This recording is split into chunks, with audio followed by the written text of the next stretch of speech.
Imagine sitting in an airplane seat, 2 miles above the Earth. Suddenly, the plane around you violently tears apart. You are thrust out into the open air, still strapped to your seat, free falling through the clouds at terminal velocity. The sheer terror of that drop is something no human mind should ever have to process. But for 17-year-old Juliane Koepcke, the fall was just the beginning of her nightmare. On Christmas Eve, 1971, Juliane and her mother boarded LANSA Flight 508 in Lima, Peru, heading toward the Amazonian city of Pucallpa. Juliane had just graduated from high school. They were flying to meet her father, a renowned zoologist, for Christmas. The Lockheed Electra turboprop was flying through a severe, violent thunderstorm over the Amazon basin. The sky was pitch black, illuminated only by blinding flashes of lightning. Suddenly, a massive lightning bolt struck the right wing of the aircraft. The fuel tank ignited. The wing tore clean off. The plane instantly went into a catastrophic nosedive and began to disintegrate mid-air. Juliane remembered the deafening roar of the engines, the screams of the passengers, and her mother quietly saying, "That is the end, it's all over." And then, she was outside. The fuselage ripped open, and her row of 3 seats was ejected into the storm. She was plummeting from 10,000 feet, spinning wildly in the wind. The intense G-forces and the lack of oxygen caused her to black out.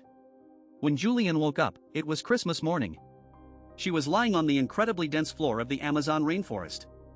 She was wearing only a sleeveless mini dress and 1 sandal. Her collarbone was broken, her right eye was swollen shut, and she had a deep, massive gash on her right arm. But impossibly, miraculously, she was alive. Of the 92 people on board LANSA Flight 508, Juliane was the sole survivor. A combination of factors likely saved her life: the row of 3 seats acting like a helicopter blade to slow her descent, the strong updrafts of the storm, and the incredibly thick canopy of the jungle vines breaking her fall. But surviving the fall was only the first miracle. Now, she had to survive the Amazon. Her parents had taught her vital survival skills while living at a research station in the jungle. She knew that the Amazon was beautiful, but utterly lethal. She was surrounded by venomous snakes, jaguars, bullet ants, and deadly spiders. She had no food, no compass, and the thick canopy completely blocked out the sun, making navigation impossible.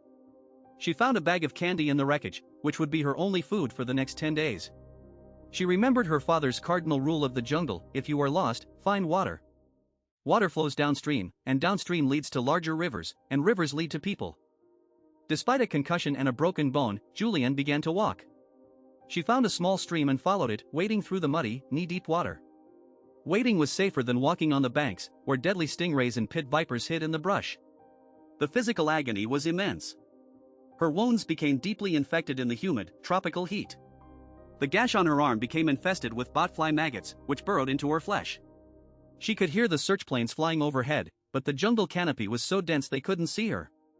She stumbled across the horrific remains of other passengers, a traumatizing sight that pushed her to the brink of despair.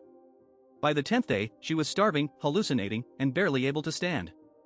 Her body was shutting down. She was preparing to die on the banks of the river. And then, she saw it.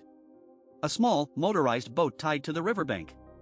And next to it, a small wooden hut. She dragged herself into the hut. There was a small outboard motor and a can of gasoline. Remembering how her father treated tick bites on their dog, she poured the toxic gasoline directly into the open wound on her arm. The pain was agonizing, but it worked. Dozens of maggots crawled out of her flesh, preventing a fatal infection. She fell asleep on the floor of the hut. The next morning, 3 local lumberjacks returned to their camp and found the emaciated, battered girl. They couldn't believe their eyes. They thought she was a mythical river goddess. They treated her wounds, fed her, and transported her downriver to a hospital. Juliane Koepcke had done the impossible. She had survived a 10,000-foot freefall, and she had beaten the most unforgiving jungle on Earth through sheer willpower and logic. Her story isn't just a tale of survival, it is a profound testament to human resilience.